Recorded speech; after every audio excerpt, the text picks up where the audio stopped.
మాజీ CM Jaganmohan Reddy master Praveen గారు మృతి చెందారు. వారి కుటుంబ సభ్యులను పరామర్శించడానికి వెళ్ళబోతున్నారు. తప్పే ఉందండి.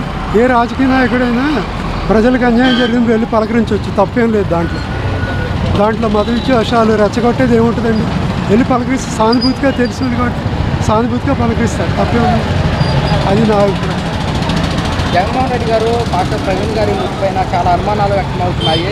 ప్రభుత్వం పక్షపాతం లేకుండా దీనిపైన అంటే చర్యలు తీసుకోవాలంటే జగన్మోహన్ రెడ్డి గారు డిమాండ్ చేస్తారు. చెప్పారండి. ముఖ్యమంత్రి గారు కూడా డీజీపీ గుప్తా గారితో మాట్లాడారు. నిజాలు బయటకు వస్తాయని చెప్తున్నారు. వాళ్ళు కూడా కొంచెం టైం ఇద్దాం, తొందరపడితే ఎందుకండి? ఎవరో ఆవేశపరులు చేశారని మనం తొందరపడి సరైన నిర్ణయం తీసుకోకూడదు కదా. అది నా అభిప్రాయం. ఈ మృతిపైన కూడా రైతు సంఘ నేతలే కానివ్వండి, మొత్తం ప్రజలు కూడా అనుమానాలు వ్యక్తం చేస్తున్నారు. అవునండి, యాక్సిడెంట్ అదే అందరూ అనుమానం వ్యక్తం చేస్తున్నారు. కానీ సీసీ ఫుటేజ్ ఏదో దొరికింది అంటున్నారు కదా, దాంట్లో తేలితే దాన్ని బట్టి నిజాలు బయటకు వస్తాయి. సరే, ఎలా చూడొచ్చు అంటారు ఇలాంటి? అలా చేయటం కచ్చా రాజకీయాలు కరెక్ట్ కాదని నా అభిప్రాయం అండి. అందరూ కలిసిమెలిసి ఉండాలని నా అభిప్రాయం. మాజీ సీఎం జగన్మోహన్ రెడ్డి మాస్టర్ ప్రవీణ్ పగడాల మృతి చెందారు. వారి కుటుంబాన్ని వాళ్ళ భార్యను పరామర్శించేందుకు వెళ్తున్నారు. దేవుంది సార్, ఎవరిని చూడాలనుకుంటే వాళ్ళని చూడవచ్చు. మంచి వ్యక్తిని ఎవరైనా చూసి రావచ్చు. అది ఆయనే కాదు, మనం వెళ్ళలేని స్థితిలో ఉన్నాం, ఆయన వెళ్ళే స్థితిలో ఉన్నాడు. అది అంతే. పాస్టర్ గారైనా ఎవరైనా పంతులైనా ఎవరైనా ఒకటే కదా. అది ఇందులో తప్పు పట్టాల్సింది ఏం లేదు. ఆయన చూసి రావచ్చు. ఆయన చూసే శక్తి ఉంది, మన దగ్గర లేదు. మరి మనం ఏం చేస్తాము? అంతే కదా. నేను తప్పు మాట్లాడానా? లేదు. పాస్టర్ మృతి పైన కూడా ఎన్నో అనుమానాలు వ్యక్తం అవుతున్నాయి. దీని మీద పక్షపాతం లేకుండా చర్యలు తీసుకోవాలని కూడా జగన్మోహన్ రెడ్డి గారు ప్రభుత్వానికి డిమాండ్ కూడా చేస్తున్నారు. ఏమో మంచికి మంచి చేయొచ్చు, దాని ఏముందండి. మాజీ సీఎం జగన్మోహన్ రెడ్డి మాస్టర్ ప్రవీణ్ పగడాల గారు మృతి చెందారు.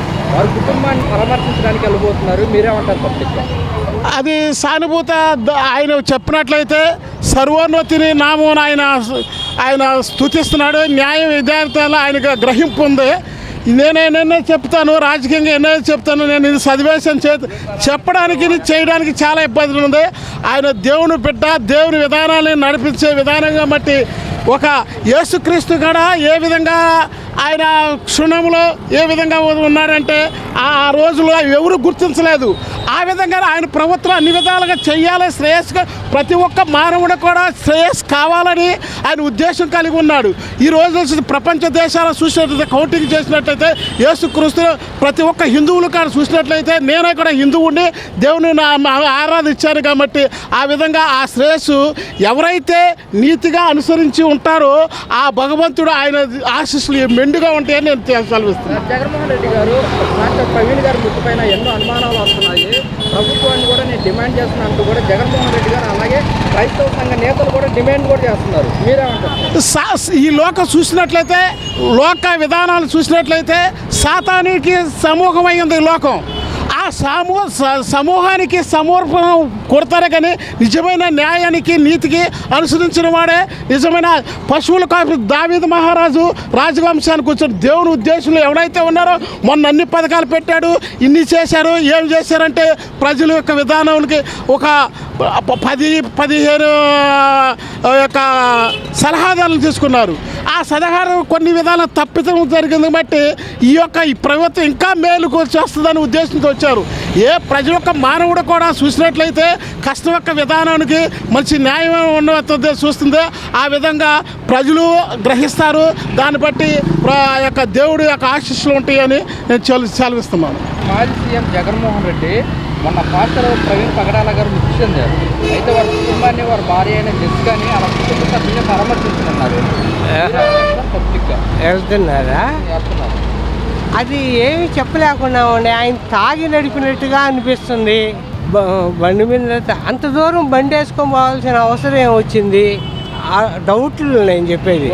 అంత దూరం బండి వేసుకొని, అది రాయల్ ఎన్ఫీల్డ్ మీద దగ్గర కాదు. హైదరాబాద్ నుంచి రాజమండ్రి అంటే చాలా ఇది.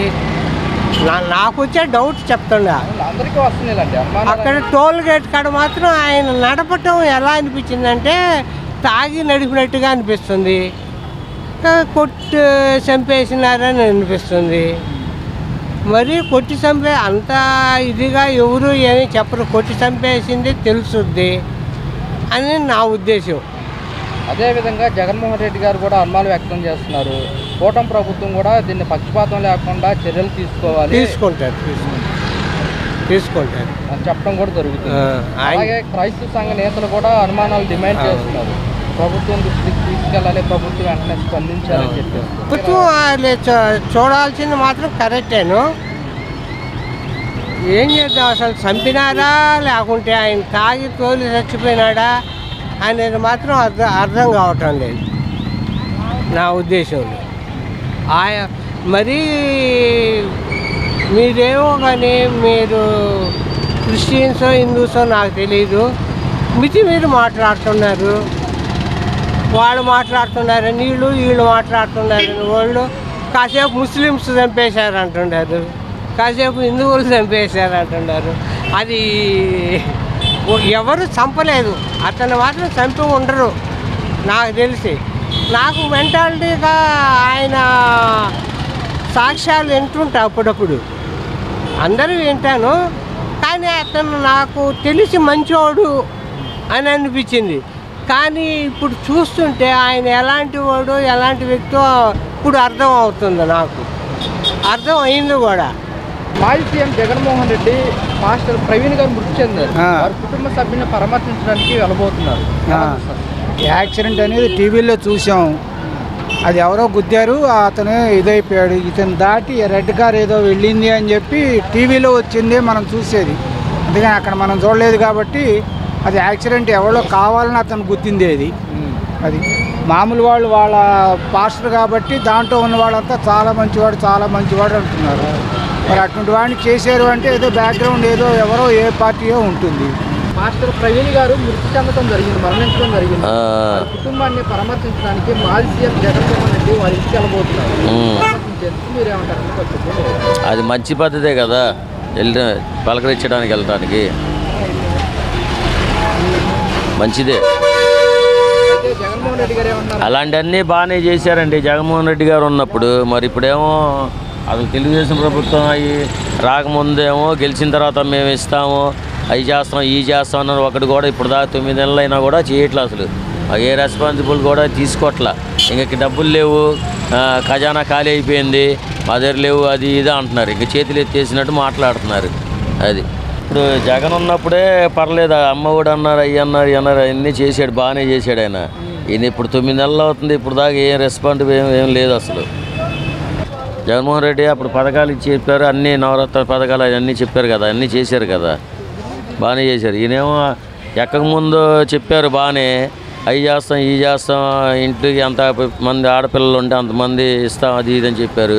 ఇప్పుడు 9 నెలలు అవుతున్నా ఎక్కి ఇప్పుడు దాకా ఏ రెస్పాన్సిబుల్ లేదు అసలు. మే నెలలో తల్లికి వందనం ఇంప్లిమెంట్ చేస్తామని చెప్పేసి కూడా చంద్రబాబు నాయుడు గారు అంటున్నారు. మే నెలలో తల్లికి వందనం పథకం ఇస్తామంటారు. ఏది రాలేదుగా ఇప్పుడు దాకా, ఇవ్వలేదుగా ఇప్పుడు దాకా. మరి ఇప్పుడు పథకాలు ఇంప్లిమెంట్ చేసే గ్యాప్ అనేది వస్తుంది కదా, ప్రజలకు వ్యతిరేకత ఏమైనా వచ్చే అవకాశం ఉంటుందంటారా? ఎందుకు ఉంటుంది,